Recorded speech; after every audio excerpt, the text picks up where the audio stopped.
Hello, Archie Dunlop here with Talking Astrology with Archie on Friday, April the 5th, 2024. Today I want to talk a little bit about Scotland with particular reference to the Hate Crime and Public Order Act, at least I think it's an act, which came into force on April the 1st. As far as I understand it, this act expands the definition of hate speech, and it seems to have relevance to what people say or can say about transgender issues. There's a worry in some quarters that because of this act, if one were to question the basis of advocates of transgender, for example, if you were to suggest that gender is based on one's chromosomes, so that a woman can be defined in terms of chromosomes and not defined in terms of preference, then you might be committing a hate crime according to this. And I'm not an expert on law or politics. I'm just trying to look at it from a perspective of astrology. This channel is not about politics or law. I must make that clear. And one person who seems to be especially concerned about the Hate Crime and Public Order Act is J.K. Rowling. So the moment this act came into force, she put out some tweets or whatever you do on X, in which she talked about some Scottish men who, well, they transitioned to women, but beforehand they had been convicted of rape and had gone to prison, and then there was a question about whether or not they should be allowed to go to women's prisons because they've decided to transition. So she tweeted about this, and she was almost daring the Scottish authorities to arrest her. I think she was abroad at the time she made these tweets, or to arrest her when she came back to Scotland, because she lives in Scotland. And so far the police have said, I think, that they're not going to arrest her, but she is challenging this legislation. So I thought it might be a good idea to not just look at the astrology of the Hate Crime and Public Order Act, but also to have a quick look at J.K. Rowling's chart. Additionally, I want to consider the situation in Taiwan. When I looked at the full moon at the end of March, I made a reference to mining disasters. And indeed, with this earthquake in Taiwan, some miners have been trapped.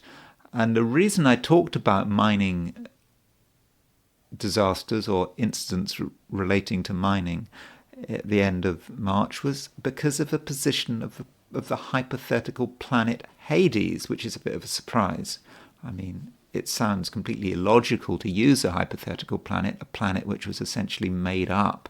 But in this case, Hades does seem to be working. And so I do want to look at the full moon chart again and consider how we might have been able to predict what was going on in Taiwan. I, by the way, did not predict anything. All I did was noted that at the time of that full moon, the north node was, the new moon was on the Aries Hades midpoint. And then I just looked at what Alfred Witter said in his Rules of Planetary Pictures, and he talked about miners and coal mining.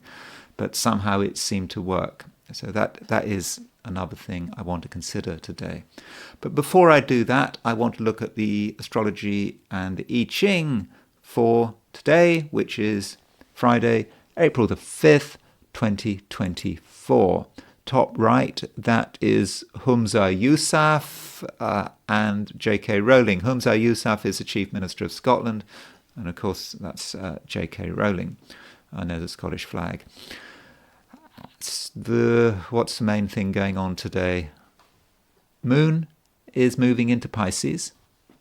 It moves into Pisces London time 12:13 p.m. around lunchtime.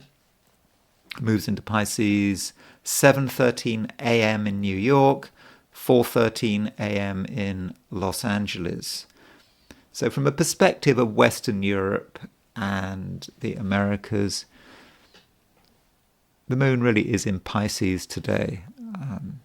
In the morning in London, you've still got the last degrees of Aquarius, but it's a moon in Pisces day, and especially in the Americas. If you're in Australia or New Zealand, then really moon doesn't really move into Pisces until very late tonight or even early tomorrow morning. So I don't think you have to worry about that too much. It is a moon in Aquarius day.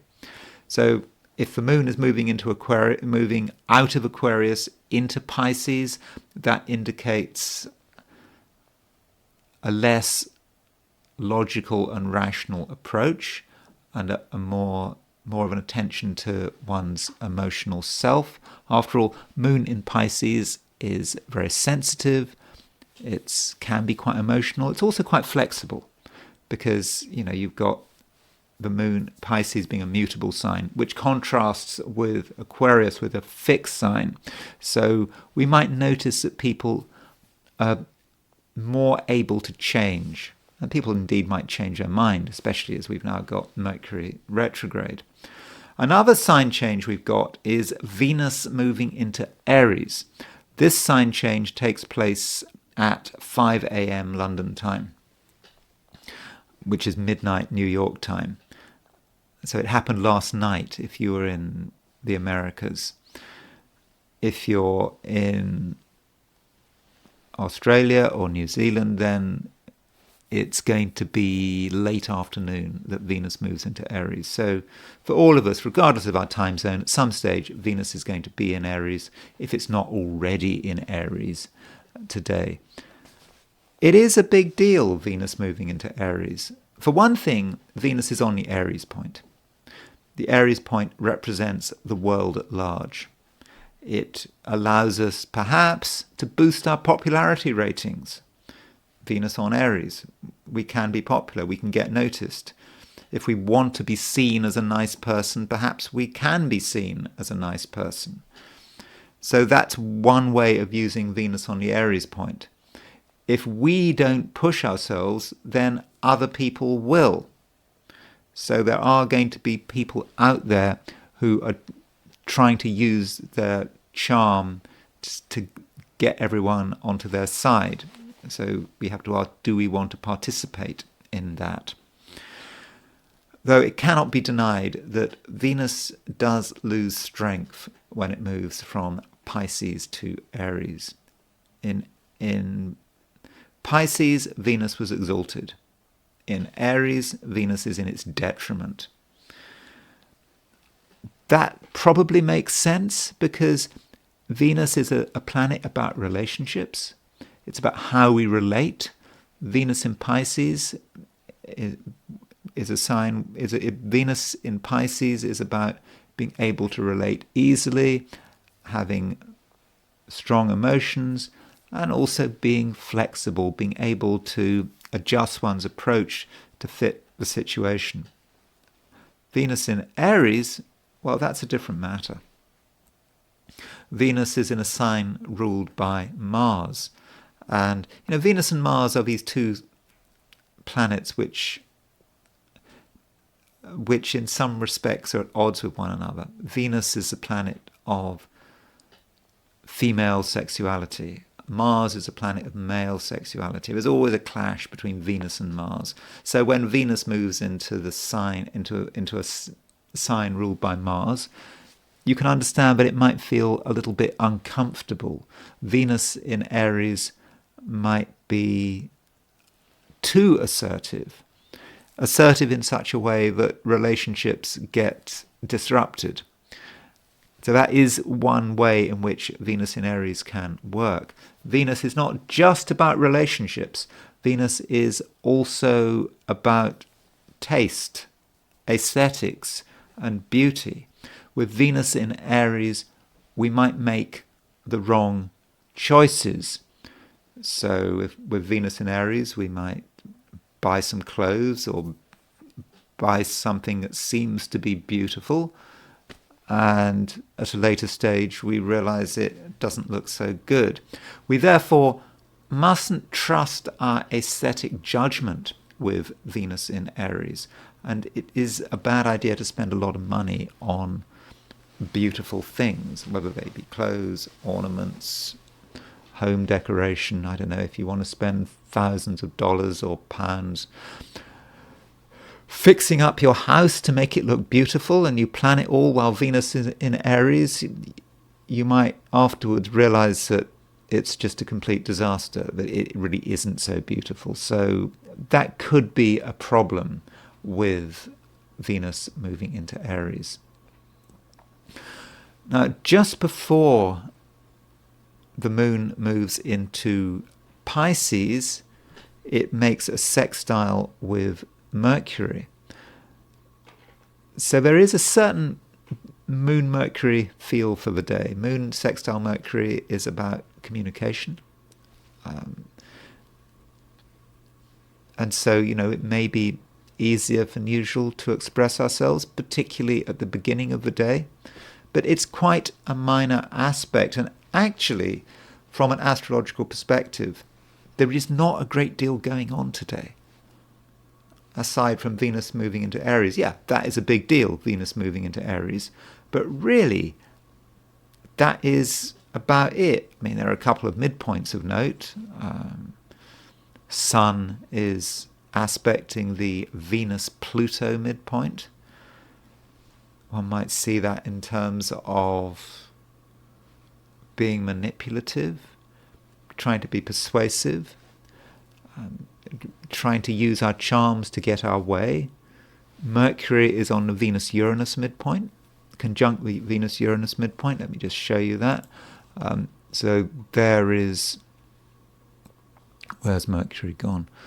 There's Mercury. And so Mercury, there's Venus, there's Uranus. And so Mercury is on the midpoint between Venus and Uranus. So that could say something about the way we communicate. Venus-Uranus is quite compelling. So if we try hard, we can communicate in a compelling way, and we might be helped by the way we present ourselves. So yes, that could be quite useful. But overall, astrologically, there's not a great deal going on today. Looking at the heliocentric position, I always like to look at the heliocentric position just to remind ourselves about what the heliocentric picture is like.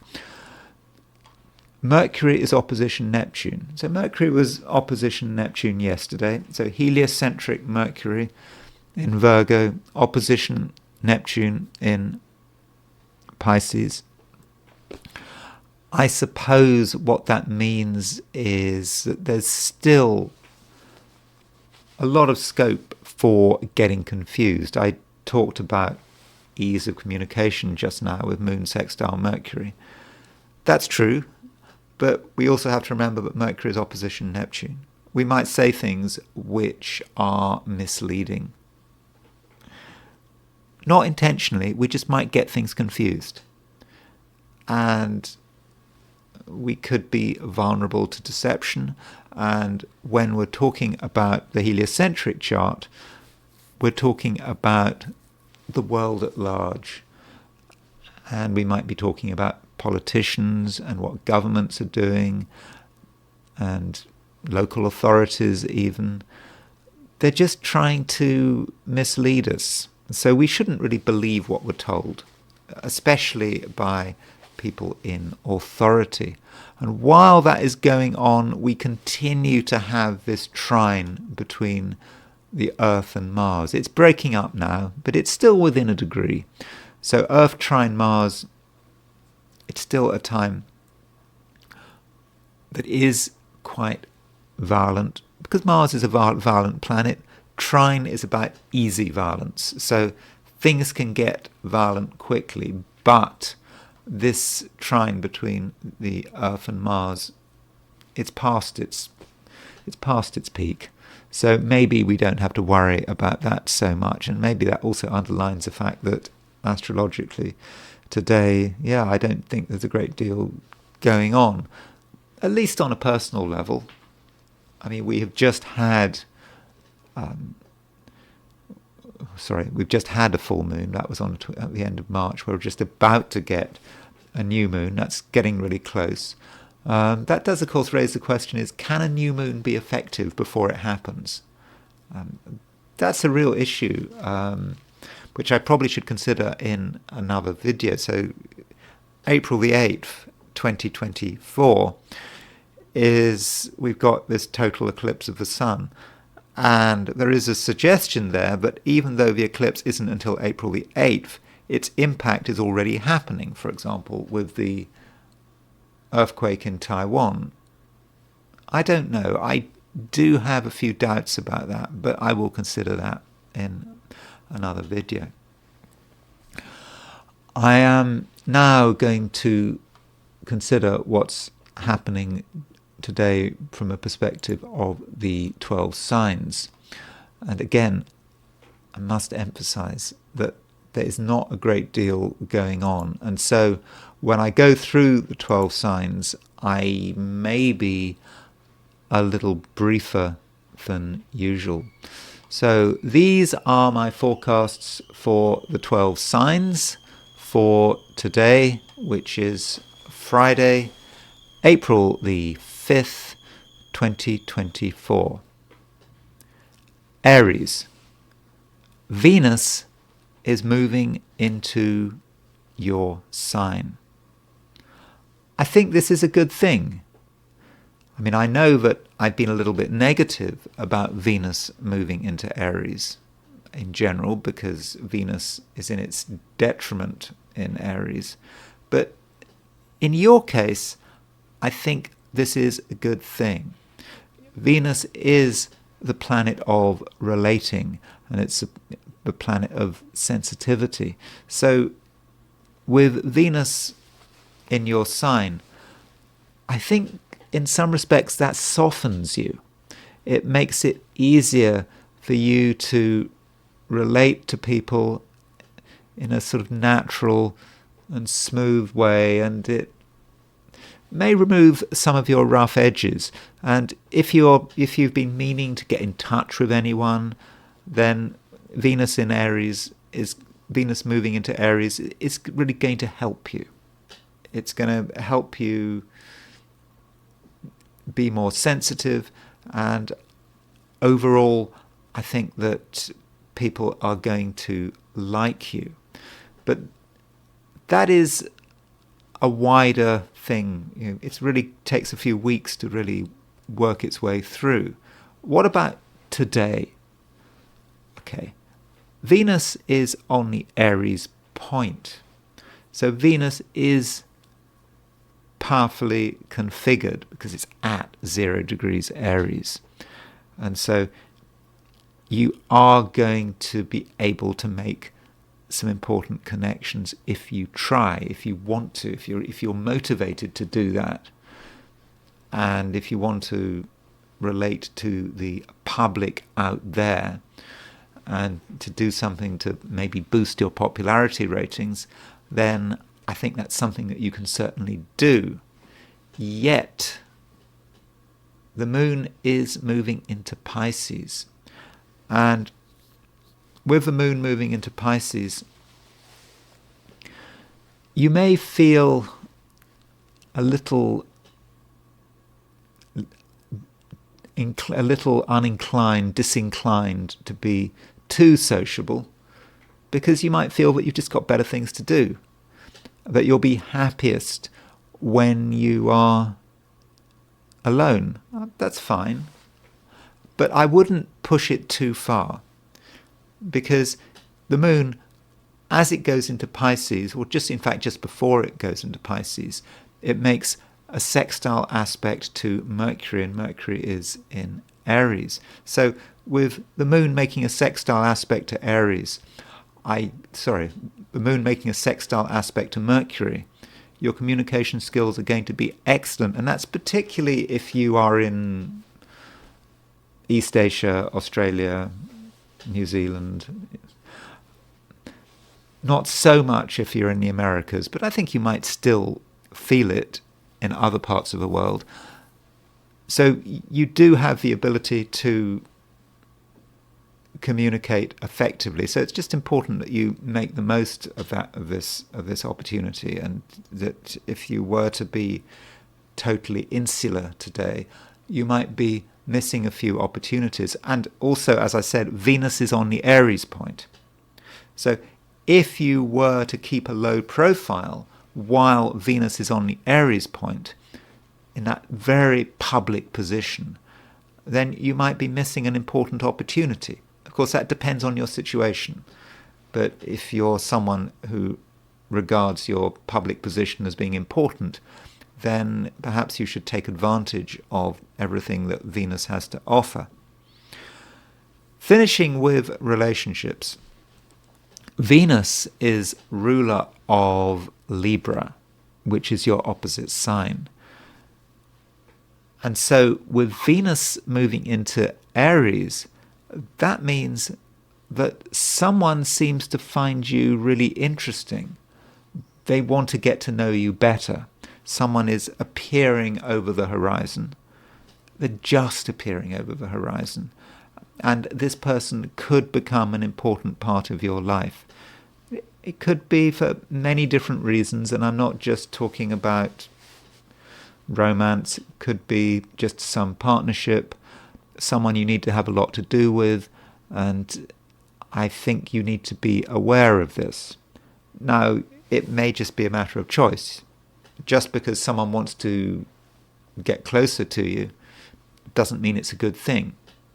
You do have a choice there, Aries. So do consider that.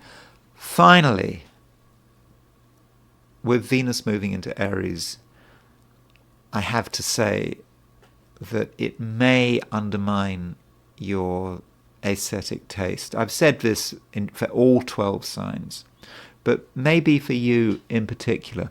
With Venus moving into Aries, you may think that you have good aesthetic taste, that you are able to distinguish between what is beautiful and what is ugly. And you may be mistaken. What looks good for Aries today may look ghastly in a month's time. So, Aries, don't do anything impulsive. Especially, don't buy things which you think are beautiful over the next few weeks. Especially if you're spending a lot of money on it. Okay, you can buy some cheap trinkets if it makes you feel happy. But be careful. Spending large amounts of money on things that look nice may not be a good idea. Wait until Venus is out of Aries. I suppose I should tell you when that is. Venus is out of Aries. I go on and on about it. Oh, that's not so long to wait. That's just till the 29th of April. So wait till the end of the month. Then you can work out whether or not it's a really good idea to buy what you want to buy. So save up your purchases perhaps until the end of the month, and then see how you feel about them. Taurus. The big news, Taurus, is that Venus, which is your ruler, is changing sign. It's moving from Pisces into Aries. There are a couple of things to say about this. In a very short-term way, Venus is on the Aries point. Won't be on the Aries point for very long. But with Venus on the Aries point, you're able to get attention. After all, Venus is your ruler. The Aries point is about the public. So you can have a high public profile if that is what you want. And I'm thinking particularly about today, maybe tomorrow. So consider what you need and what you want. If you want to get people to notice you, now might be your chance. But if we look at Venus moving into Aries from a longer term perspective, remember Venus stays in Aries until the end of the month. If we look at it from that perspective, there may be a few things you need to take note of. Venus is your ruler. It's moving out of the sign of its exaltation, which is Pisces, and it's moving into the sign of its detriment.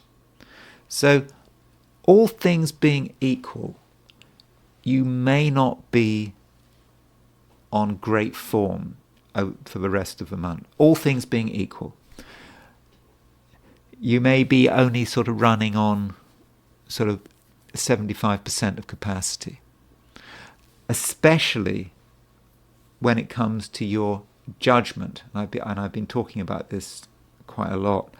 Venus in Aries can be about poor aesthetic judgment. Now, if you happen to have Venus in Aries in general, you have to deal with Venus in Aries all the time. So I'm not saying that people who have Venus in Aries always have poor aesthetic judgment, but when Venus is moving through the sky on a day-to-day basis, and Venus happens to be your ruler, and it happens to be in a sign, when it's Aries and its detriment, you have to consider the possibility that you might make mistakes. Beauty can be very important to Taurians. Taurus is an earth sign. It's what you can touch. There's something very sensual about the sign Taurus. And with Venus in Aries, be careful. Just because something looks good doesn't mean that it is good. And it might be best that you keep your aesthetic tastes to yourself and you don't back them up by actually buying stuff that you see. I say the same thing to Aries. I'll probably say the same thing to other signs. And also with Venus moving into Aries, from a Taurian perspective, Aries is quite a low-profile sign. So with Venus moving through Aries, you might feel that you don't really have to be involved. Yes, very short term, we've got Venus on the Aries point, which I think does suggest that you should be having a high-profile social life if that's what you want. But over the next few weeks in general, I would have said you're going to be happiest when you're doing things your way without having to worry too much with what other people are doing. On the other hand, the moon is moving into Pisces. Okay, it does depend on your time zone. It may not be until tomorrow that you really feel the moon in Pisces, but with the moon moving into Pisces, you still want to meet people, talk to people. You'll enjoy company. It doesn't have to be very serious company, but some low-level socializing today might be quite useful. So I don't think you're going to accomplish much because other people are going to be a little bit non-committal. It's difficult to be able to see things through, and it's more about the impression you're trying to give. You can give a good impression today and tomorrow. Don't expect immediate results, but people will remember. And so that is something you can focus on. But just try and think about the month as a whole. Month as a whole, with Venus moving into Aries, you may not be on best form. But don't worry. At the end of the month, Venus moves into Taurus, and that's a great time for Taurians, because Venus rules Taurus. So there's another big sign change coming up where Venus's position completely changes. We just had Venus moving into Aries having a real drop in its power because it's moving into a sign of its detriment, but end of the month it moves into its own sign, and that is certainly something for you to be looking forward to. Gemini, you do feel that you want to get noticed. It is important. And if you are working, for example, or you're dealing with some outside organization in any capacity, you can get noticed. People are going to be interested in what you have to say. And I think you will behave correctly. You will have a good intuition for what's happening, and your feelings will be finely tuned, which is always good if you're a Gemini, because sometimes Geminis can be a little bit unemotional. But with the moon moving into Pisces, I think you're going to understand what's going on, and today you're going to be very good at dealing with the public for two reasons. Firstly, the moon is moving into Pisces, and Pisces is a high-profile sign in your chart. That's number one. Number two, Venus is on the Aries point.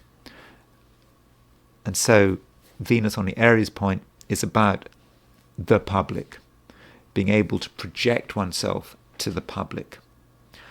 So, Gemini, consider what your ambitions are and consider what you want to achieve, because I think you can go quite a long way towards achieving them today and tomorrow, but you do have to consider other people. It's certainly not a time for being introspective. And if you can remember that and not be too distracted, I know that you might find something interesting just crops up and you want to focus on it and not worry about what other people are thinking. But no, you've got to remain focused on what other people want.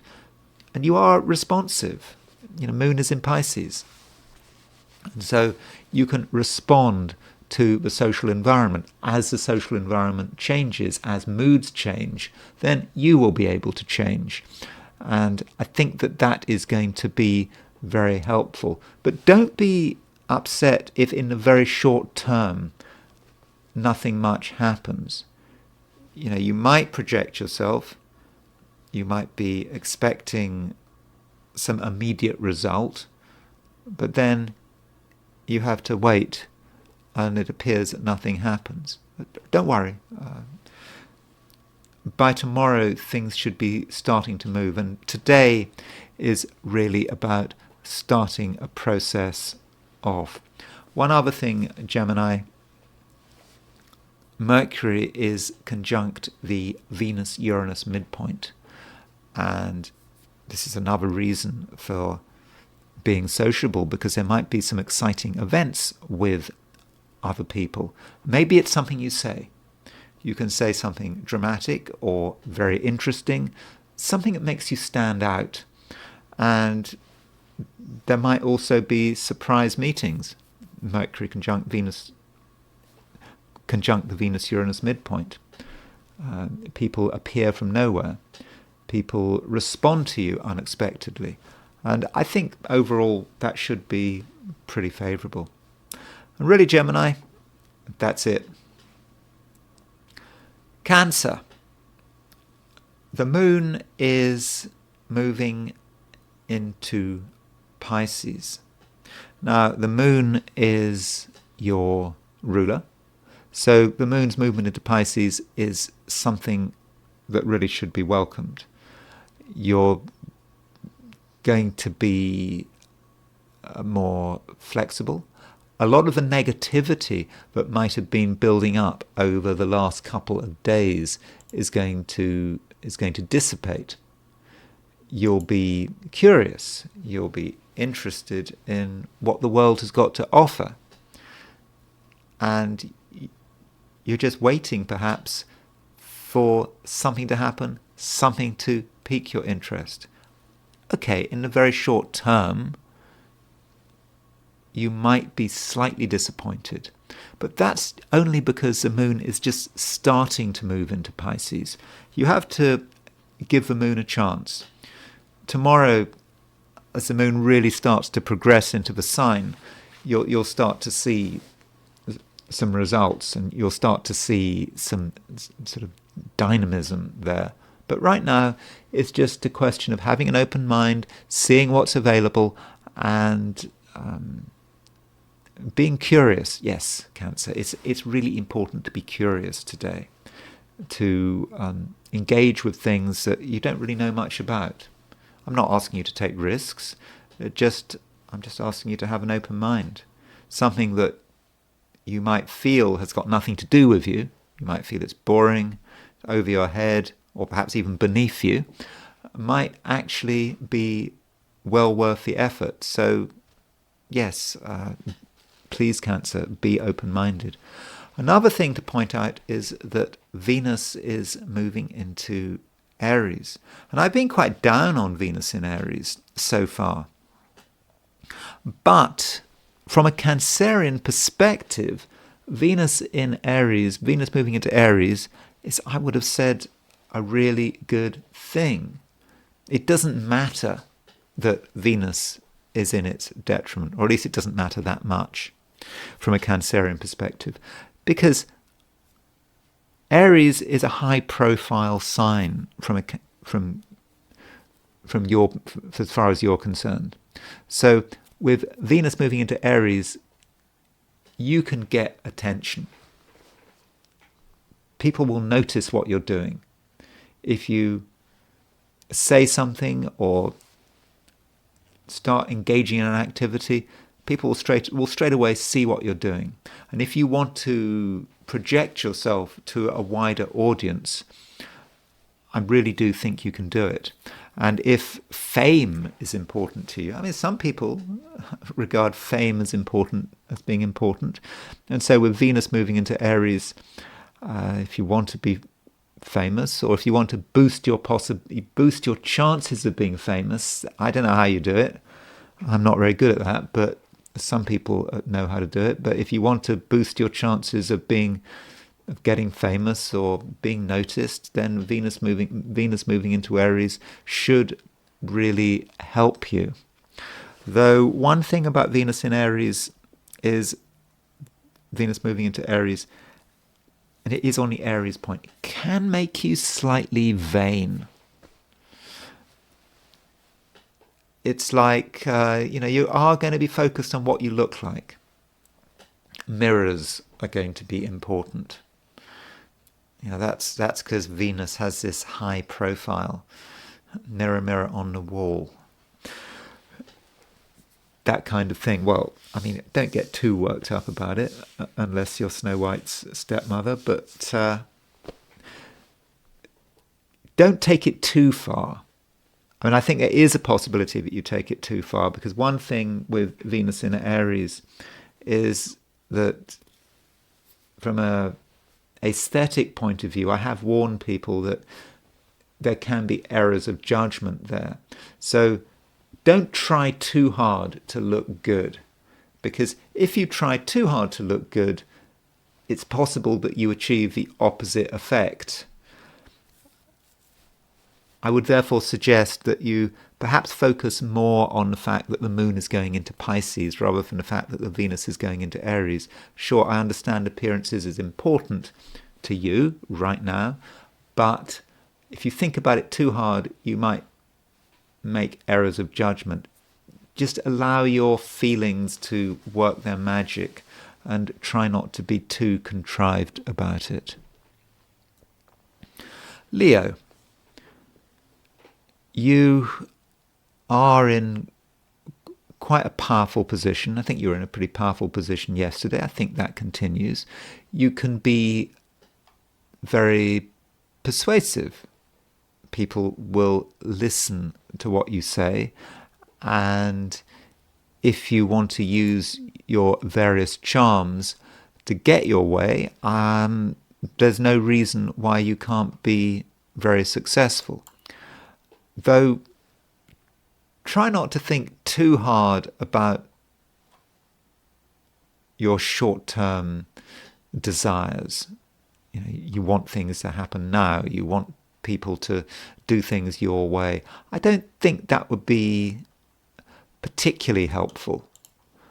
Try to be a little more relaxed and consider the fact that today Venus is moving into Aries and what that actually means for you.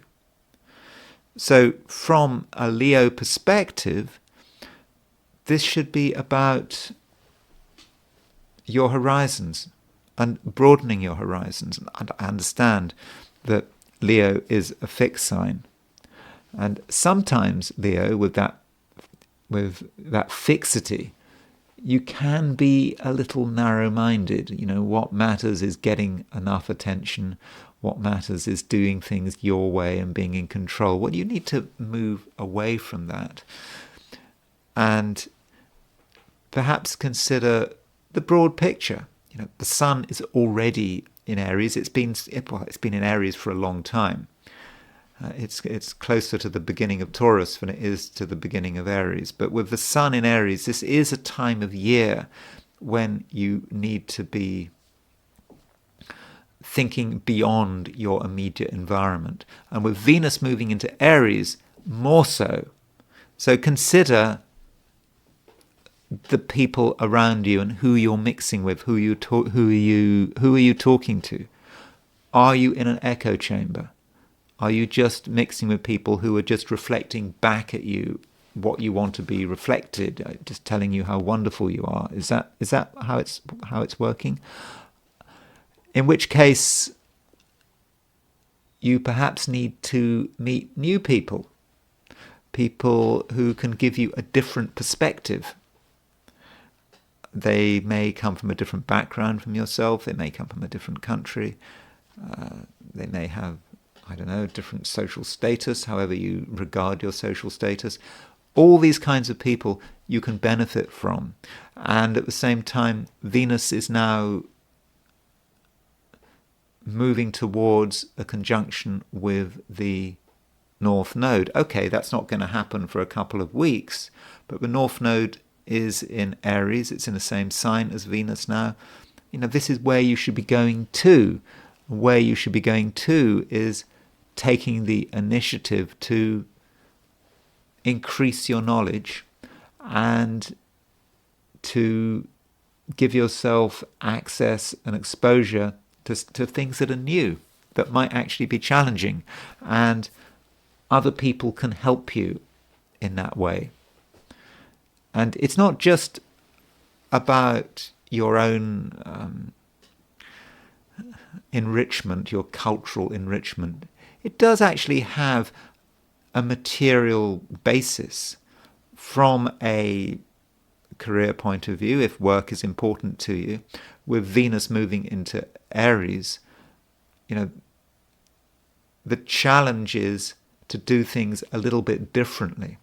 It does seem, if you continue doing things in the same old way, if you happen to be working, if a job is important, or you have a business, you do things the same old way, it may not work as well as you expect. And perhaps what Venus is moving into Aries is asking you to do is consider new ways of doing things. And that might mean that you should take advice from someone. If someone tells you something which is not quite what you wanted to hear, but it has a relationship to career and business, don't just dismiss them out of hand, because they may actually be saying something very useful. Virgo. The moon is moving into Pisces, and Pisces is your opposite sign. So Moon moving into Virgo can have, Moon moving into Pisces. Moon moving into Pisces can have a connection with relationships and other people and how you deal with these other people. I don't think it's going to be an issue today. I think it's more of an issue tomorrow and perhaps the day after, but it is something you need to be aware of. It's a time when you do have to consider what people are doing and what they are demanding. It might not be something you really want to engage with right now, but I think you need to be preparing for it. Another thing going on is that Venus Moon is moving into Pisces, but actually Venus is leaving Pisces. And you might feel that as well. Somehow you're not quite in the mood for dealing with people in the way you used to be dealing with them over the last few weeks.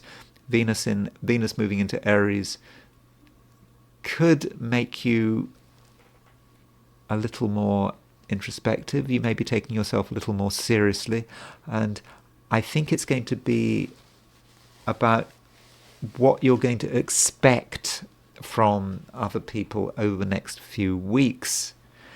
You may not be as tolerant as you had been, and you may reach a stage where you find that you don't suffer fools gladly. You want people around you who are serious and who honor their promises and who are also open with you about the important things, and they're able to get straight to the point. That's what you're going to expect from other people. And such people will be making themselves available, but at the same time, you may be aware that there are other people who are just short of the mark. But you shouldn't just take things as they are. Assume that you are a passive player, especially in a social setting. You can actually do things to change your social environment. So if you want to bring someone in, I think you can actually make things happen. You can attract their attention. That shouldn't be a problem, because Mercury is the ruler of Virgo, is conjunct the Venus-Uranus midpoint. So the Venus-Uranus as a pair is about sudden meetings with people, sudden attractions, and Mercury is a communication planet, and the things you say can get people's attention and can make them think, hold on, yeah, you're someone they want to get to know better. So don't take your social environment as just something you can't do anything about, you can't change. By communicating in a decisive and exciting way, you can create change and you can bring new people into your sphere of influence. Libra. Venus is the ruler of Libra, and Venus is changing sign. So this is a little bit complicated because we do have a rather contradictory message here. Because Venus is moving into Aries, and Aries is your opposite sign. So one way of looking at that is to say, oh, well, Venus is moving into Aries, so that means that you're not going to be in control. And that's not what I'm saying, but I'm just saying that you could interpret it like that, because Aries represents the other. It's a part of your life that you do have least control over. where you have to consider what other people are doing. So with Venus moving into Aries, you might literally see that as you, because Venus rules Libra, as you moving into someone else's territory. And that would seem to make you very vulnerable. Okay, not vulnerable, but being in a position where you have to do what other people say, you have to follow other people's laws. But another way of looking at it is, well, Venus describes you. So if you want to know what's going on in a Libran's life, we track Venus. And Venus is now moving into Aries. And Aries is a decisive sign. So we could say that is Venus, indeed, and that is Libra. That is Libra being decisive. That is about you being decisive. So you see the contradiction there. Venus in Aries, you being assertive and decisive. Venus being in Aries as your opposite sign, you being on someone else's territory and you having to play things according to someone else's rules. So we have to really bring those two things together. And I would say that you have to get the balance right. On one hand, I think over the next few weeks, you are going to really have to consider other people and consider what role they have in your life. And you've got to understand what their red lines are, what they accept, what they don't accept. And you need to use all your sensitivity there. But on the other hand, you have to be very clear about what you want. That's Venus in Aries. Venus being assertive. So perhaps it's like you being assertive, but deciding to put yourself in a position where you may have to moderate your approach to take into account the fact that you are on someone else's territory. And so getting the balance right is going to be really important. It's not going to be easy, but I do think that you can do it. And I think the reason you can do it is because it is the right thing to do. Venus is moving towards a conjunction with the North Node. You're doing things right.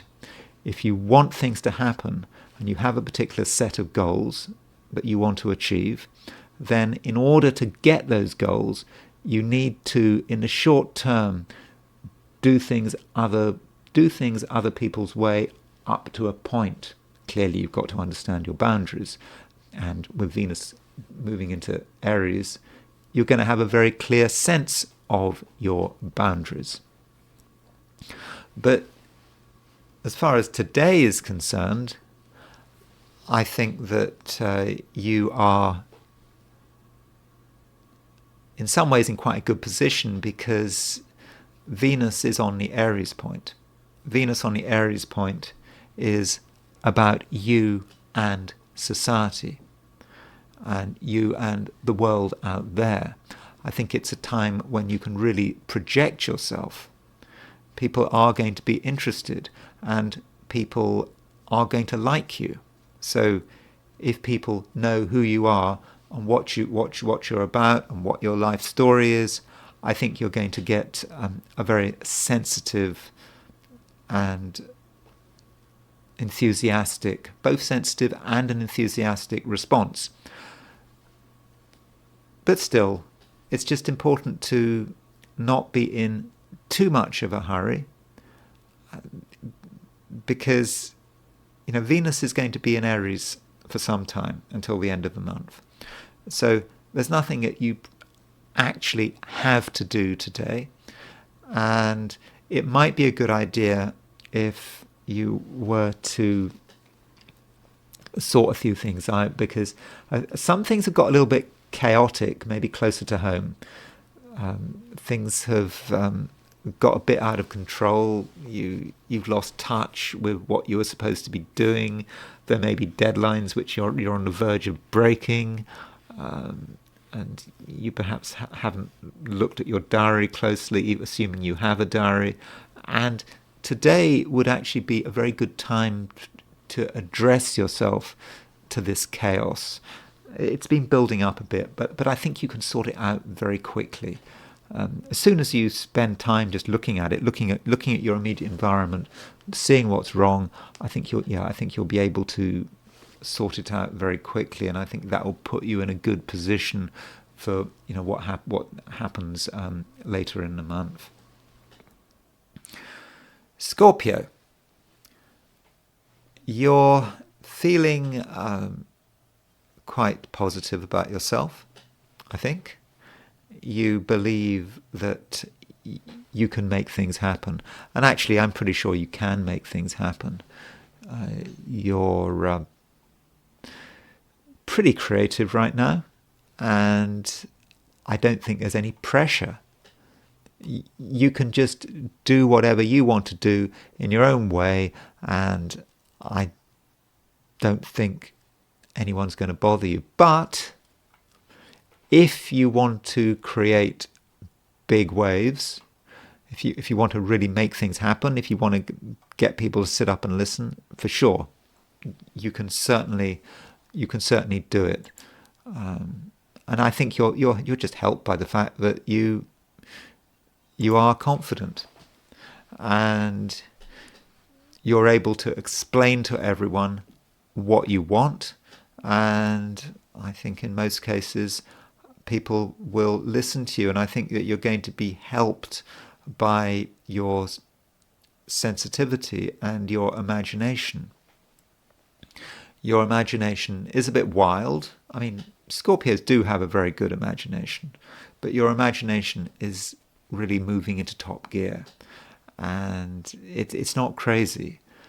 It's about imagining what the future can be like, and your imagination about the future, good and bad, there's a good chance that it actually comes true. But you are an active player. Through the things you create, you can actually go a long way towards creating the future. And by delivering a few surprises, perhaps there are certain people who are complacent, who think that things are always going to go on in the same old way. By giving people a few surprises, you will be able to really assert your control. Now, continuing on the theme of other people, from a Scorpio perspective, Taurus is your opposite sign. So Taurus represents other people. The ruler of Taurus is Venus, and Venus is changing sign from Pisces to Aries.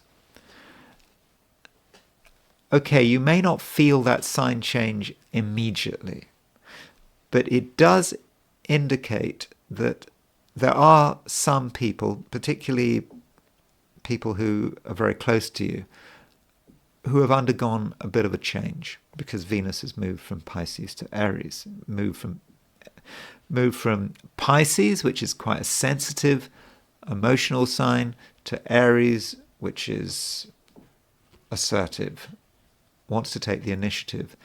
And some of the people close to you are starting to make up their mind, and they are likely to become assertive, and they are likely to be much clearer about what they want.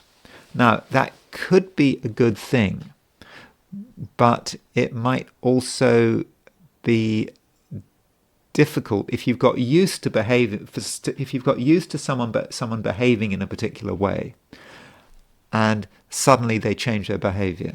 Suddenly they become more assertive.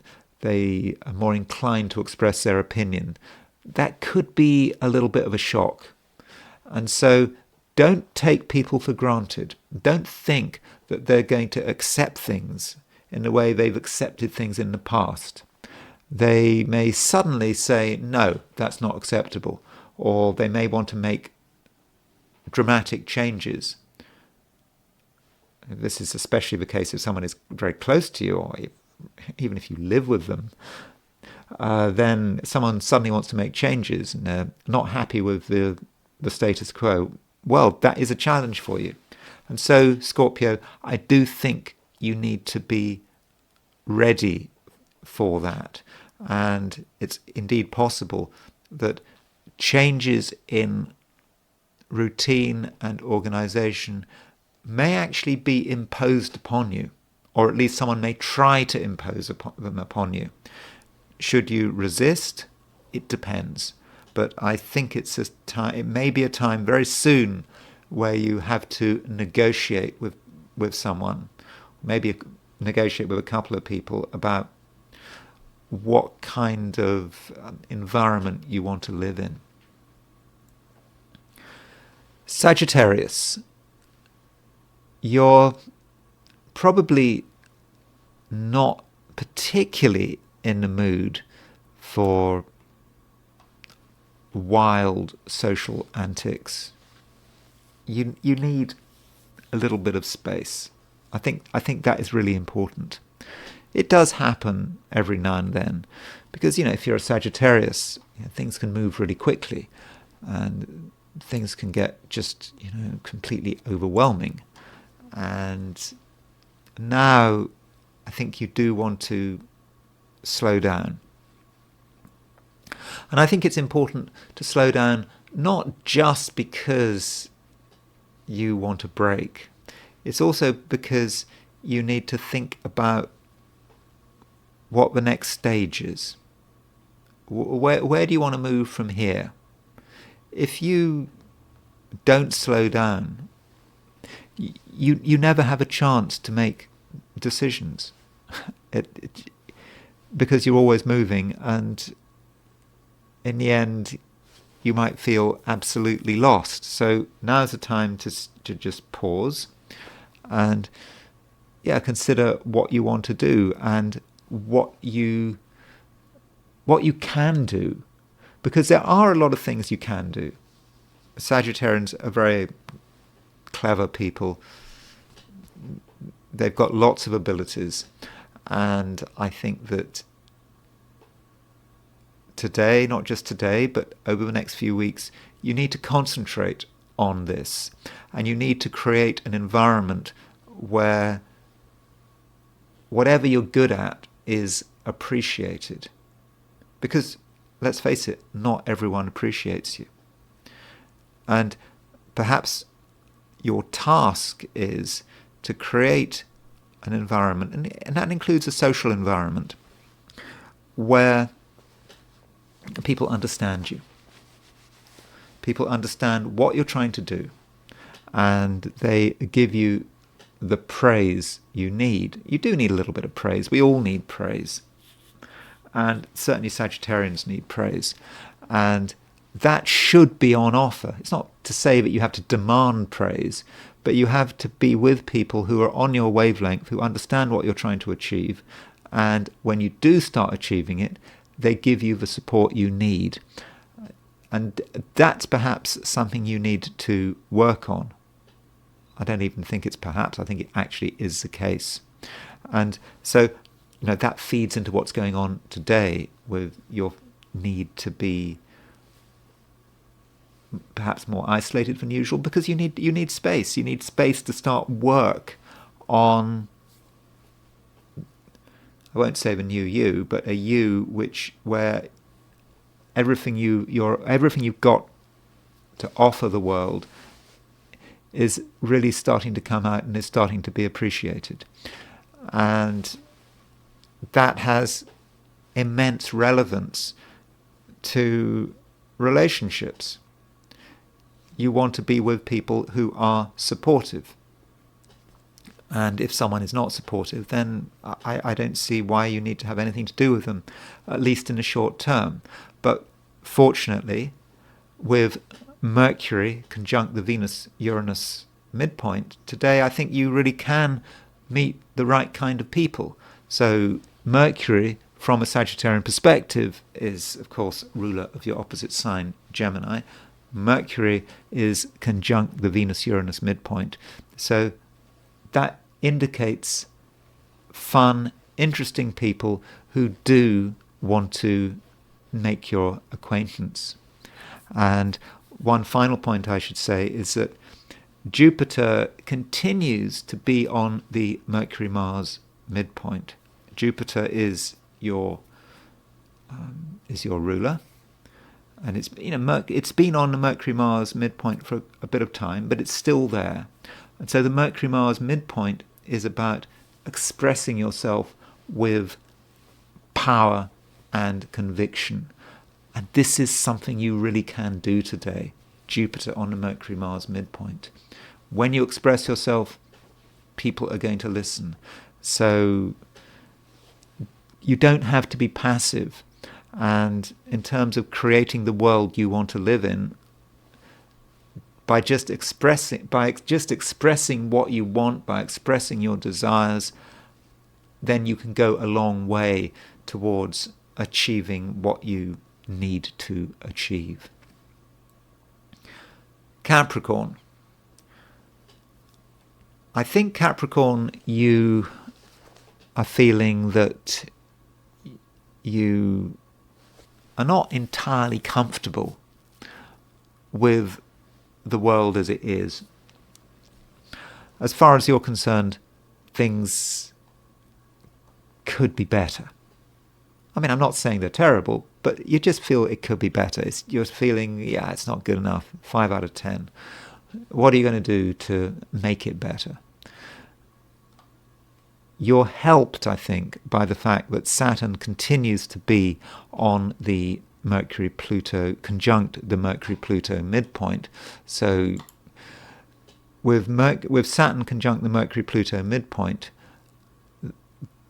that indicates that it's a time when you can really effectively communicate what you want. The Mercury-Pluto pairing is often connected with propaganda. It can be quite manipulative. And yes, Capricorn, you can be manipulative today. And I don't think that's anything to be ashamed of. Sometimes it's actually necessary to be manipulative. If you're not comfortable with the world as it is, then how do you change it? Well, of course, you can't change the whole world overnight, but you can change your little part of the world. And through your manipulations, you can get people to start to understand your way of seeing things. And at a certain stage, they're going to actually agree with you. And once you've got agreement, well, things can really start to move, can't they? At the same time, the moon is moving into Pisces, and that does give you a little bit of sensitivity, a little bit of extra sensitivity. You can understand better what people are feeling and what their vulnerabilities are. And in some ways that can help you be nice and be friendly and be sympathetic. But also, if you understand people's weaknesses, it does help in terms of being able to manipulate them. But I don't use this word manipulate in a negative sense. Sometimes people have to be manipulated for their own good. And I think that is something that every Capricorn deep down does understand. Aquarius. You're able to express yourself quite well today, I think, because Venus changes sign. Venus has been in Pisces for a few weeks, and now it's moving into Aries. And from an Aquarian perspective, the sign Aries is about communication. So with Venus moving into Aries, I think you should have no difficulty expressing yourself quite forcefully. That's Venus in Aries.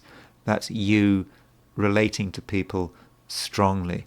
And when Venus moves into Aries, it actually straight away makes a sextile to Pluto. Now, Pluto has been moving through the first degree or two of your sign, and this is the new you. And so with Venus sextile Pluto, you are in control. You say things which get people's attention. And as I was saying to Capricorn, Saturn, which it rules Aquarius, it also rules Capricorn, is on the Mercury-Pluto midpoint. That does allow you to get your way. So if you feel that you're not getting your way,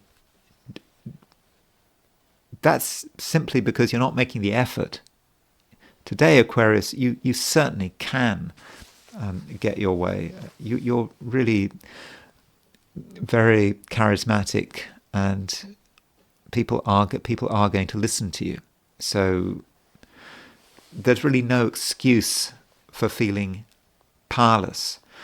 And to add to your power, Aquarius, it's just very important that you do everything on your terms. You never have to do anything on anyone else's terms. Now, that might sound rather selfish, but there's a time for everything. And right now, it should be happening on your terms. So I don't think you have to make any compromises today. Not really. I don't think you have to, stray into other people's territory. No, it's all happening on your terms. And that's really the way Aquarius likes it. And you can do this in such a way that other people's defense mechanisms aren't activated, because I think really you're very charismatic today. And so no need to give anything away. No need to compromise. Decide what you want and just quietly move towards getting it, and just don't underestimate how persuasive you are. Pisces, the moon is moving into your sign. It's always good when the moon moves into your sign, because it makes you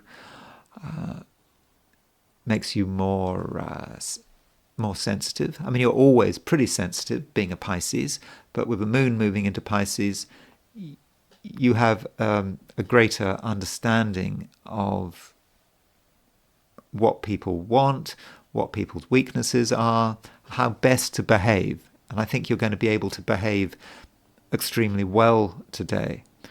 And at the same time, I think that you're going to have no difficulty expressing who you are and what you want.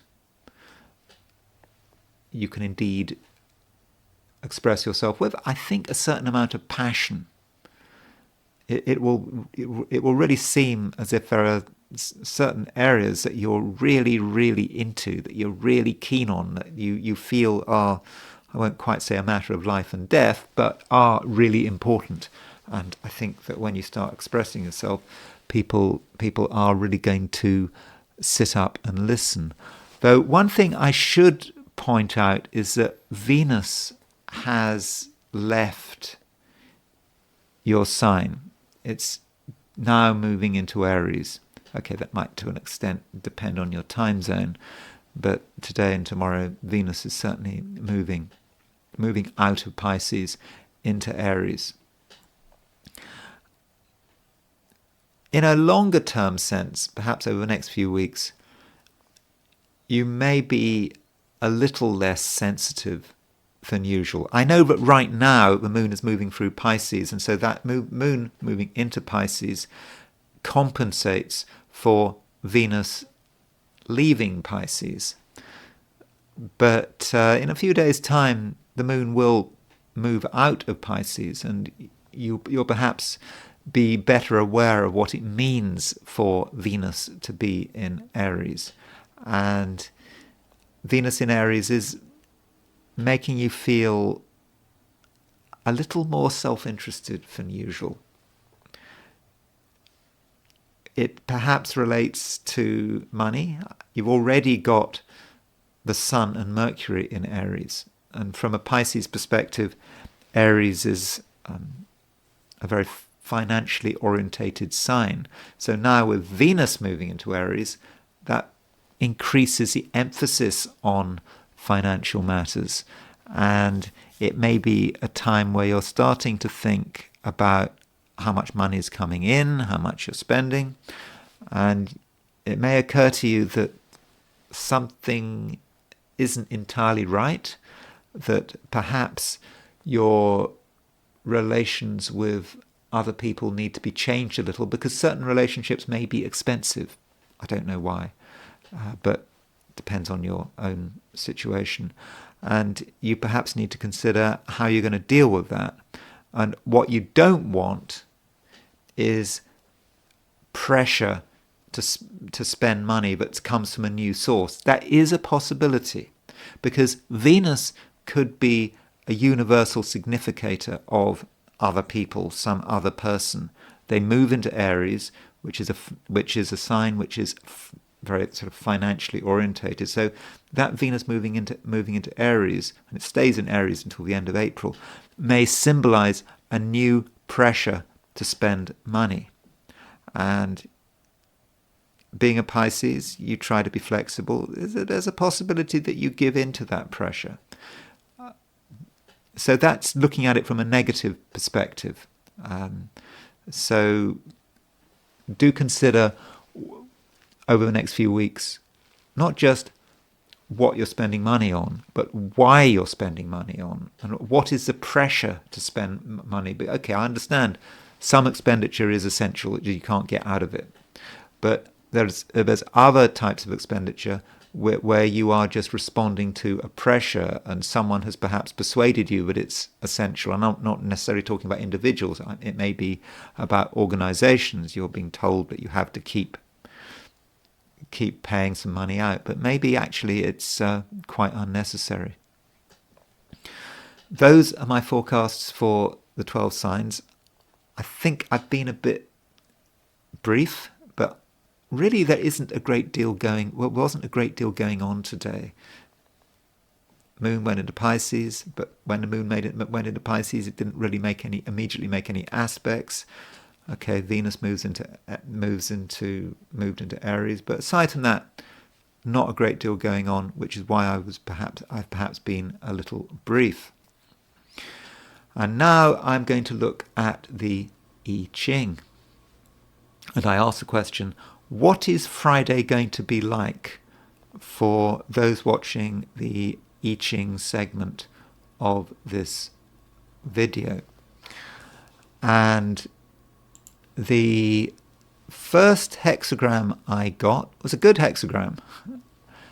It is hexagram 14. Possession in great measure. We've had this quite recently. It's about what you can possess and what you do possess.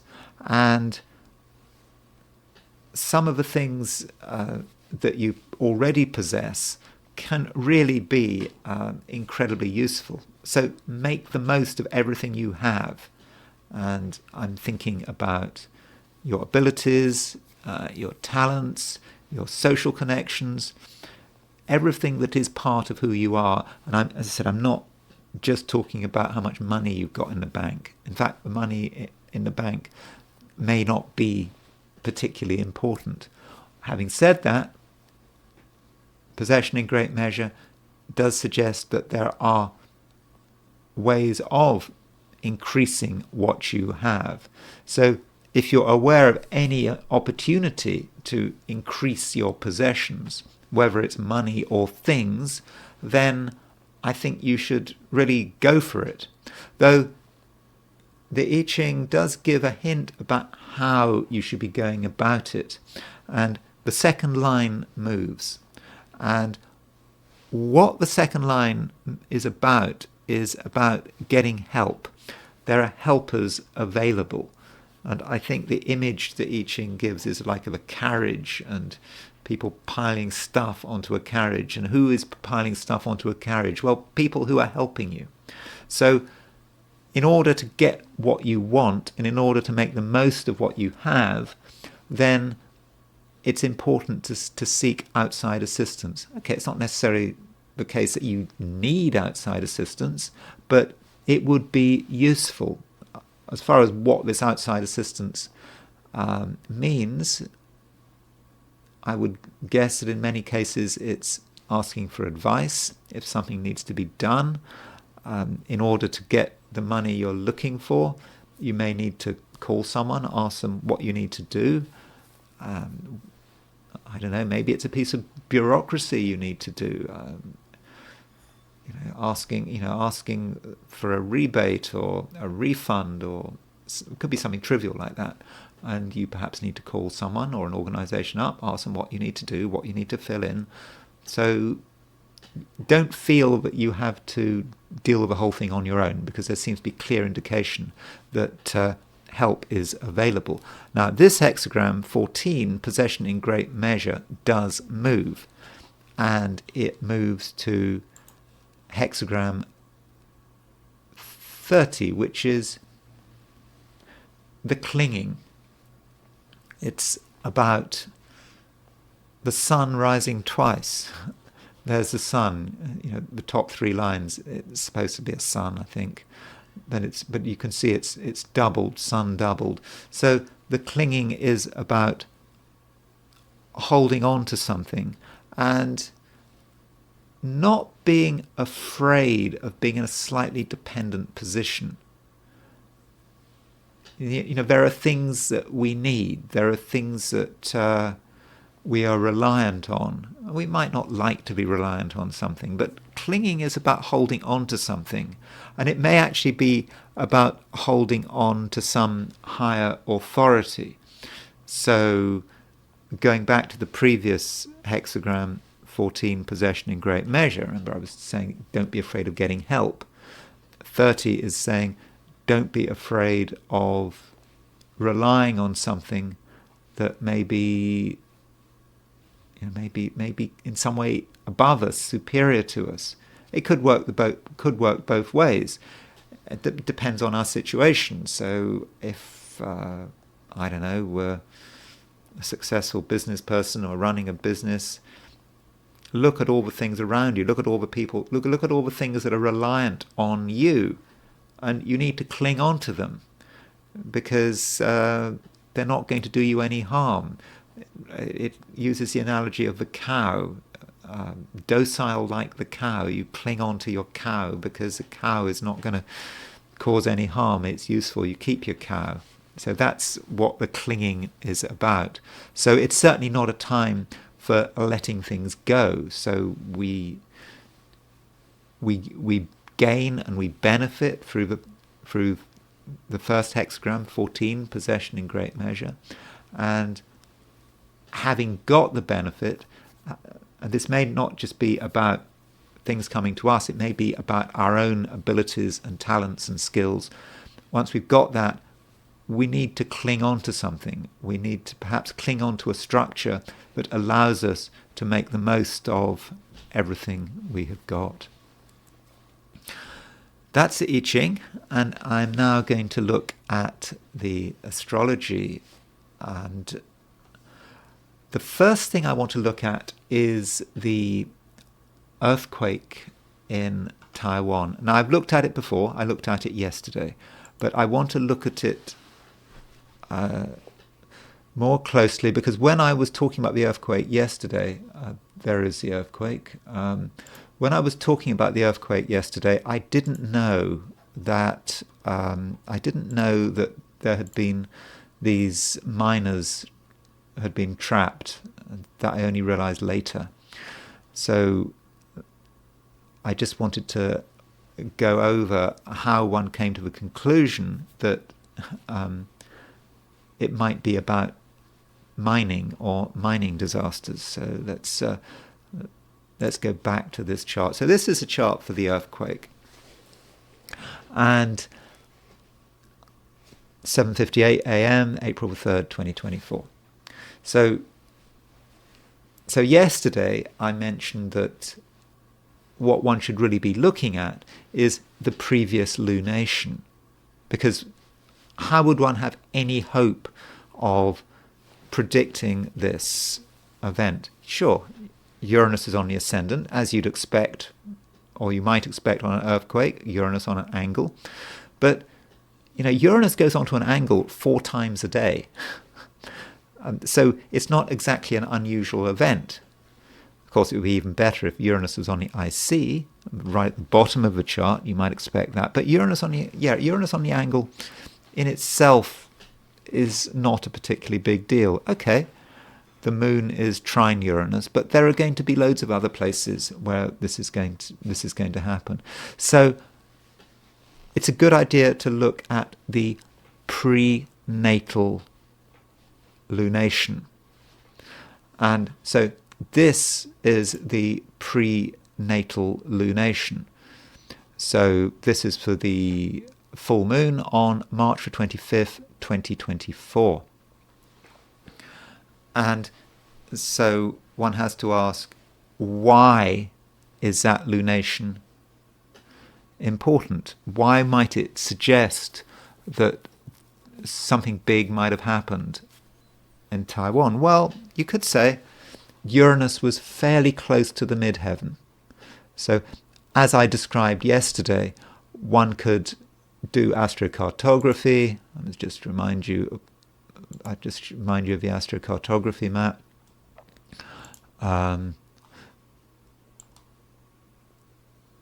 We showed this before. So Uranus is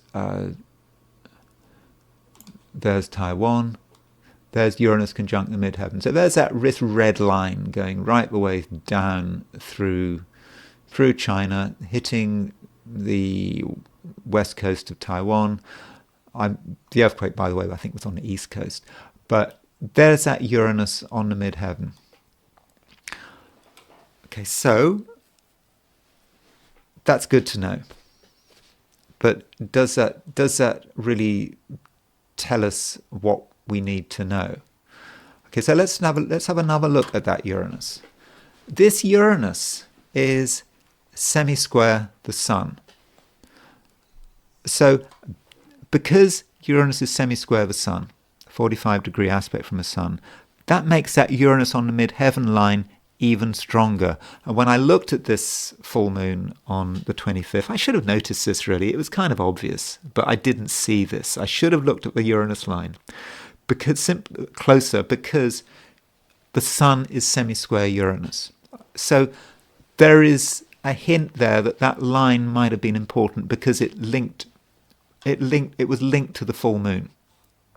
So that really does matter.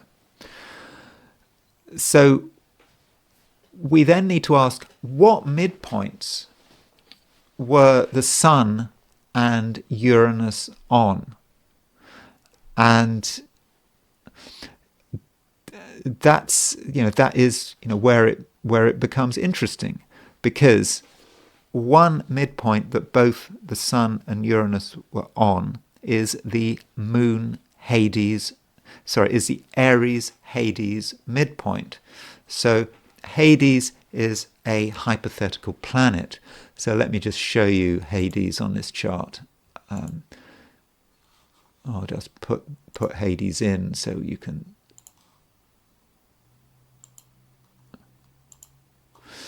So you see there's Hades.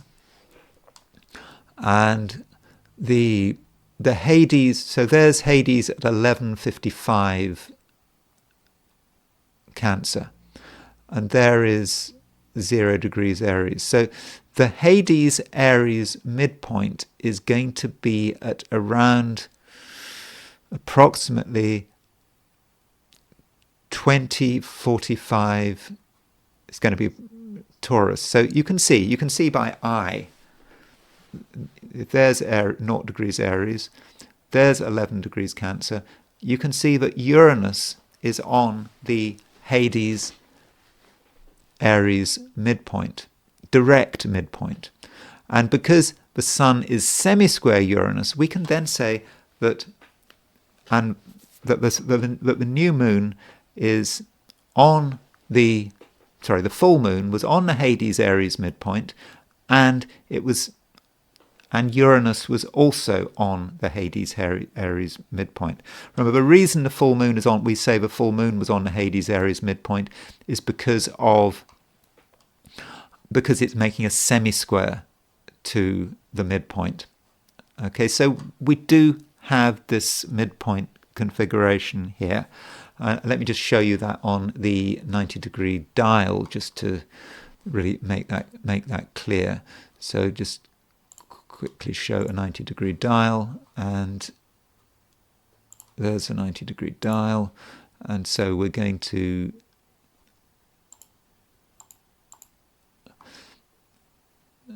so there's the Aries point, 90. There's the new moon. Sorry, the full moon, because in the 90-degree dial, conjunctions, oppositions, and squares are shown as conjunctions. So that is, although it looks like a conjunction, it's actually the full moon. The full moon is on the Hades Aries midpoint. And Uranus is on the Hades Aries midpoint. So you can see that structure. Therefore, the Hades Aries midpoint is important. And it was at this stage that I looked at Witter, Alfred Witter's Rules for Planetary Pictures. And so if you look at the Hades, at the Aries Hades midpoint, let me find it. Okay, the Aries Hades midpoint. So what Witter says for the general principle of Aries Hades, he says general poverty, general misfortune, tribulations, plagues, coal mines, sad public events. And then you look at what he says about the about Uranus on the Aries Hades midpoint, and he says negligence resulting in loss of life, or Sun on the Aries Hades midpoint, to be impoverished because of the general existing conditions, catastrophes, the minor, connected with miners and coal mines.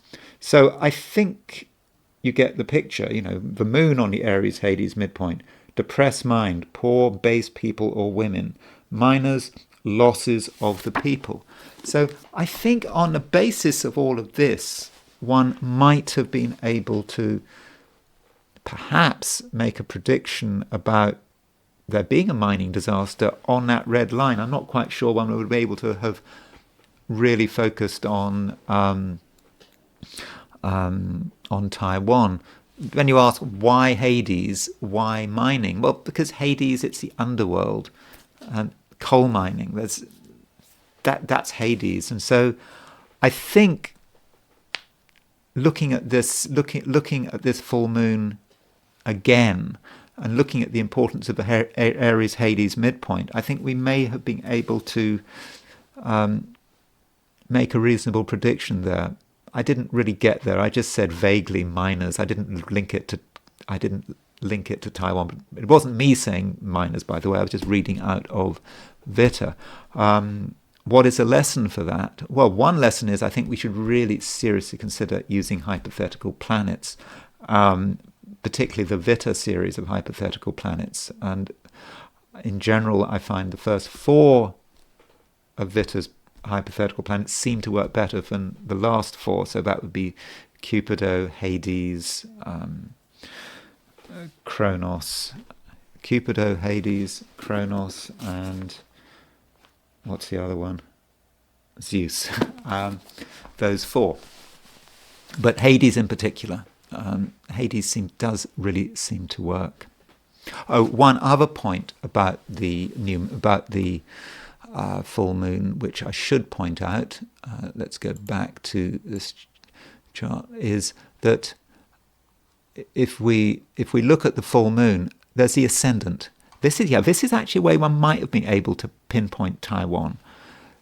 There's the ascendant, there is Hades, and there is the moon. The ascendant is actually on the moon Hades midpoint. It's conjunct the moon Hades midpoint. It's also square the sun Hades midpoint. So there would be the sun Hades midpoint. So the ascendant brought together on one hand the full moon, and on the other hand Hades. And yes, Hades, we associate that with mining. So I think if I'd been really, really diligent, I might have been able to get there in terms of suggesting some mining disaster. But I would have had to have been really diligent. And of course, in practice, I don't think I would have been able to do it. But I do think I sort of got there in that video when I suggested coal miners. But again, it wasn't me suggesting it. I was just reading from Vita. I now want to turn to Scotland. And Scotland, it's complicated, Scotland. I mean, Scottish politics are really dense. You know, Scotland's a Cancerian country. William Lilly in Christian Astrology, when describing Scotland, he said it was definitely a Cancerian country. And I think that makes sense if you think about who is Scotland's biggest hero. You know, if you look at Scottish history, who is Scotland's biggest hero? Well, Robert the Bruce, isn't it? Robert the Bruce, he was born on July the 11th, 1274. So Robert the Bruce, there's his chart. It says July the 18th, but that's because his program insists on converting to the Gregorian calendar. So Robert the Bruce, I don't really want to go into his chart in detail, but the point about Robert the Bruce, Scotland's biggest hero, who defeated the English at the Battle of Bannockburn, which was in 1314. There was the sun was in Cancer. He was a Cancerian, and he had Venus was in Cancer, and North Node was in Cancer. Sorry, I can get rid of these. We don't need the hypothetical planets anymore. I'll get rid of those. So that fits. And Bannockburn, the Battle of Bannockburn was on the 23rd and 24th of June, 1314. So, yeah, again, remember this chart has converted to Gregorian. That is, I have got the right date, but it's just decided to make it July the 2nd. The Battle of Bannockburn happened when the sun was in Cancer. So Scotland's biggest victory against the great enemy, the English knights were destroyed at the Battle of Bannockburn, was when the sun was in Cancer. And so I think that's quite supportive of the idea that Scotland is a Cancerian country. When one thinks about Cancerian countries, one thinks about clans. Also, another thing about Cancer is I've always felt that spiders are related to the sign Cancer. I always look at spiders, you know, they like to hide in their corner, they're very defensive in their little web. They are Cancerians. And of course, Robert the Bruce is associated with spiders because, according to the legend, I don't think it's actually true, but according to the legend, when things were really bad for Robert Bruce, when I don't know the precise history, when he was on the run, the English were everywhere. It seems the English couldn't be defeated. According to the story, he was watching a spider making its web, and it had to keep trying, and it kept failing, but it just eventually made it. And so that was apparently was an inspiration to him, according to the legend. That said, he's got to be like the spider. He's got to keep trying until he eventually makes it. And so further evidence to my mind that Scotland is a Cancerian country. And yeah, Scotland's really complicated. And so I would remind you that this is an astrology channel. I don't politics, the law. It's just really complicated, isn't it? And we have this piece of legislation, which is the Hate Crime and Public Order Act, Scotland in parentheses. I think I've said it right. I think it's an act. Anyway, it came into force 1st of April. And this is a horoscope, I believe, for when the act came into being. I've gone for midnight, April the 1st, 2024, in Edinburgh. And so this act took place just as it came into being. I think it was passed in 2021, but it became law 1st of April. I think, as J.K. Rowling pointed out, it came into law on April Fool's Day. And the moon is late Sagittarius, and it's just past a trine of Mercury. In other words, the moon is void of course. I mean, it is moving to a square of Neptune when this act came into force, but the Neptune is an outer planet. So when I say void of course, I mean that the moon has made its last major aspect before leaving the sign. And when it's void, things often go nowhere.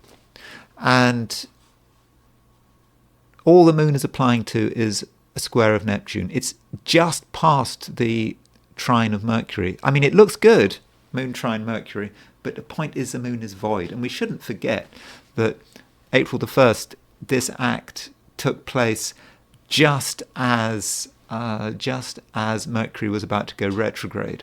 So one wonders how long this piece of legislation is going to stay on the statute books.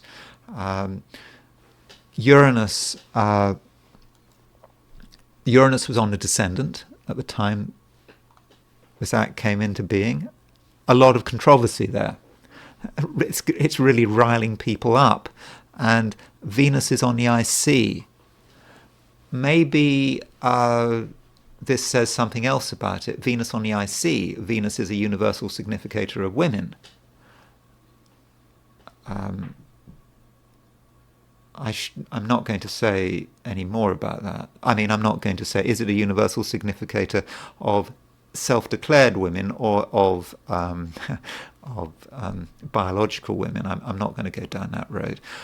But Venus is on the IC. Venus is in quite a low-profile place there, isn't it? Maybe this is the idea of perhaps the interests of women being forgotten. I believe that in terms of this hate crimes in the Public Order Act, actually sex is not part of it. It's not about discrimination against women, but it's more about discrimination, for example, against a number of other groups. But I think it's, it's very much is seen relevant to discrimination against people who declare themselves as being trans. But I'm not pretending to know fully about the details, but perhaps that Venus on the IC is Venus in Pisces. That's Venus exalted, but in a very low-profile place, and perhaps that's the interests of women have somehow been forgotten there, but they're not going away. And of course, J.K. Rowling has made a big thing about it. Of course, it's always confusing for me that J.K. Rowling has all these accusations thrown against her. I always thought that J.K. Rowling was, I know she's very rich, but I thought she was a sort of progressive, left-wing supporter of the Labour Party, I believe. But then she's now being vilified by sections of the trans community, called all sorts of things, I don't know, fascist or whatever, which seems kind of strange. But anyway, here is J.K. Rowling's horoscope. We don't have her time of birth. If you go to astro.com, there are lots of suggested times of birth, but there's not a reliable time of birth. And apparently, I think through her agent, it said she didn't want to reveal her time of birth because of reasons of privacy. So on the surface with J.K. Rowling's chart, we don't know. We don't actually know. If I take her chart for noon on July 31st, 1965, we don't actually know what sign her Mercury is in, which is a real problem. It would be nice if we knew where her Mercury was. Her Mercury is right on right on the border. In fact, you can see that it's Mercury on this software has said it's in Leo, but it's made it green as if it's in Virgo. So it could be one, it could be the other. What we can say about J.K. Rowling's Mercury is it's pretty close to a fixed star Regulus, the royal star. So clearly this is someone who has had acclaim through her writing. And so Mercury conjunct Regulus must have really helped her there. And of course, with her Virgo planets, Moon in Virgo, Venus in Virgo, I suppose that helps her be diligent, and you've got to be very diligent to do all that writing. You also need to be talented, but clearly she knew what the public wants. But I'm not so much interested in this from a perspective of her writing. It's why she is being so strident. She didn't have to do all this. She didn't have to. She could have just kept quiet, but she felt she had to say something. And she has Aries. Her Aries point is aspecting the Mars-Uranus midpoint. So you can see that there's her Mars and there's her Uranus, and she's got her Aries point conjunct the Mars-Uranus midpoint. So Aries point is the public. So once she becomes a public figure, she's really got into this Mars-Uranus. She has got into this trans controversy, and really in a really major way. I think she's put money into it. I think she's created some centre for, I don't know the details, for women who've suffered abuse, and she's put money into it, and she has deliberately made it not a charity, because if it was a charity, then this place, which would be women's only, where they'd have to allow transgender women in, but she's completely supporting herself. So she's really committed to this cause, and taking the view that transgender, that this whole transgender obsession has got out of control.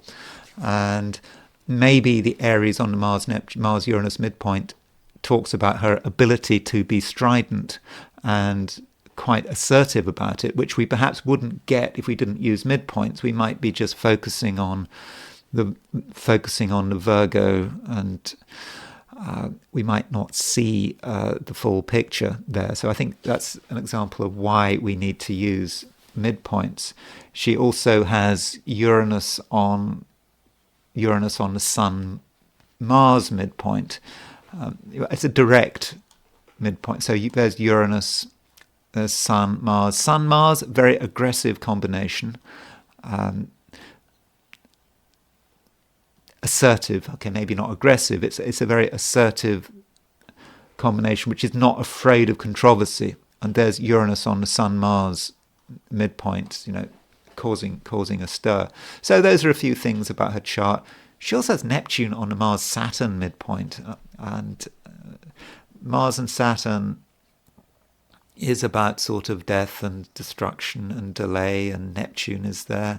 That may say something about her early life. It may say something about the characters in her book, and I don't know. Perhaps there's something about her imagination. I mean, I only read the first book. There was something quite dark in there with Neptune on the Mars-Saturn midpoint. But I mean, I'm not saying I thought her first book was amazing. I didn't read the rest. I certainly understood why it was so popular. So that's her horoscope. So when this act became law, how did it impact her? So we have J.K. Rowling's chart in the middle, and we have 1st of April 2024, when it became law, on the outside. Just a couple of points. So Mars was at 7 Pisces. So Mars was opposition her Venus. So I suppose you could say Venus is her as a woman, and Mars is making her angry, and that's why she's doing all her tweets, inviting the Scottish authorities to arrest her when she gets back from abroad. And Saturn, you can see that Saturn was opposition her Uranus. So you could say that we've got a Mars-Saturn conjunction forming here when the act became law, and it was sort of hitting her Mars. Because she's got a Venus-Uranus conjunction in her chart. So the Mars-Saturn opposition in the sky when the act became law was hitting her Venus-Uranus conjunction. So those are a few thoughts about J.K. Rowling. Oh, I should also look at her directions finally. So looking at her directions, 1 degree for every year. So she's now, how old is she? She's coming up to her 59th. She's 58 coming up. Is that right? Yeah, she's coming up to her 59th birthday. So those are her solar arc directions.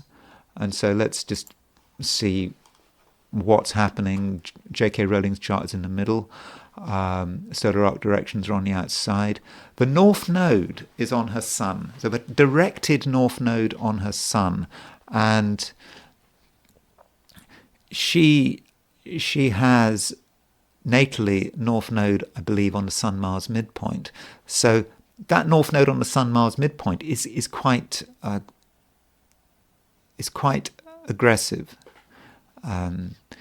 It's that North Node. One thing about J.K. Rowling's chart, what I should say, is that she has the Sun. There's her Sun, and I've lost it. No, those are her solar arc directions. So there's a North Node. There is Uranus. So she's got Uranus.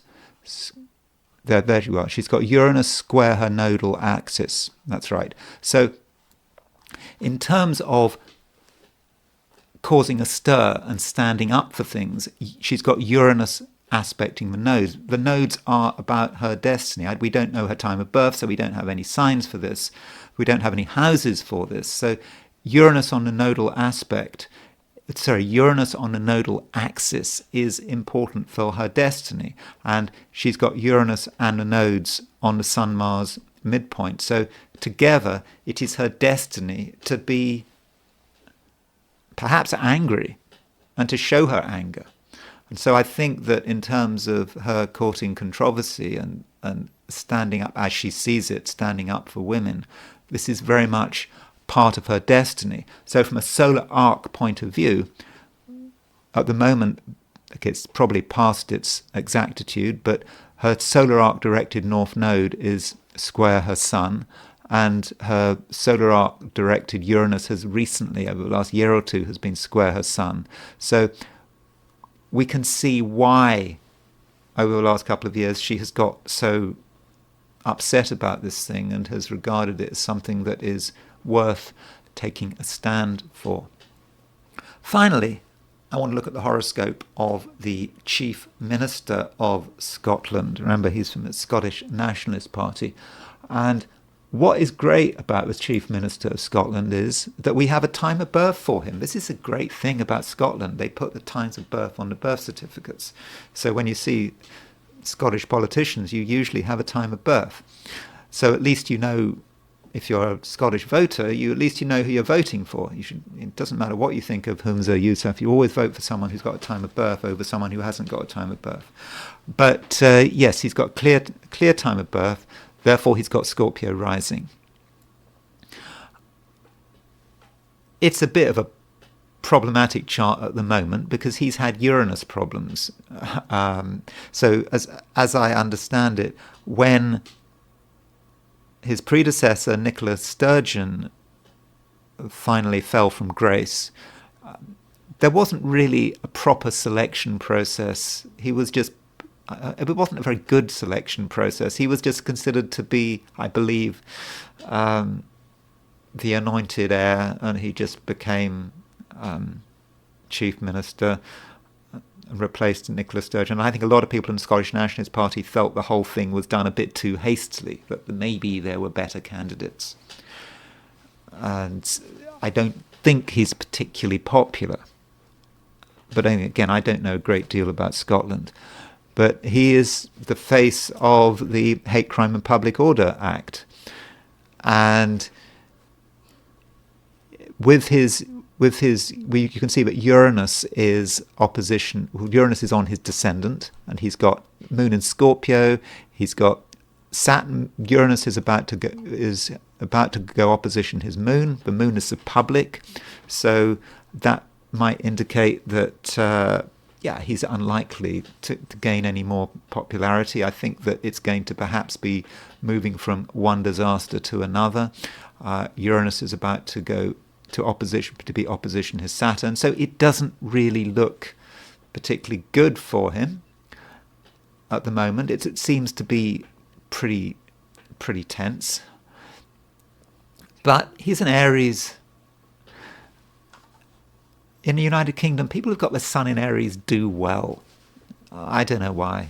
It's I was mentioning a couple of days ago, maybe in the Ptolemaic universe, the Ptolemaic world, Britain was ruled by Aries, the British Isles, and so Aries just does well, and it's a good place for the Sun to have the Sun in Aries. Although I should point out that there is going to be this total eclipse coming up.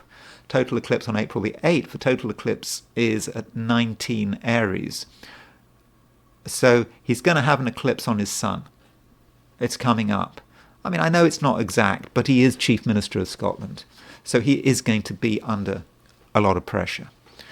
And so that is his horoscope from the perspective of Western astrology. I did want to look at it from a perspective of Eastern astrology because I want to get some idea about how long he's going to last for. And this may actually be perhaps easier than I'd imagined. And so let's just look at his Vedic chart. Great thing about him having a time of birth. So here is his Vedic chart.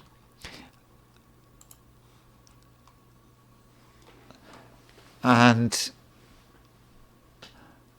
the thing to notice is that he's got quite an ascendant, hasn't he? He's got the South Node, Ketu, and the Moon in the Moon on the ascendant. He's got a really strong Mars.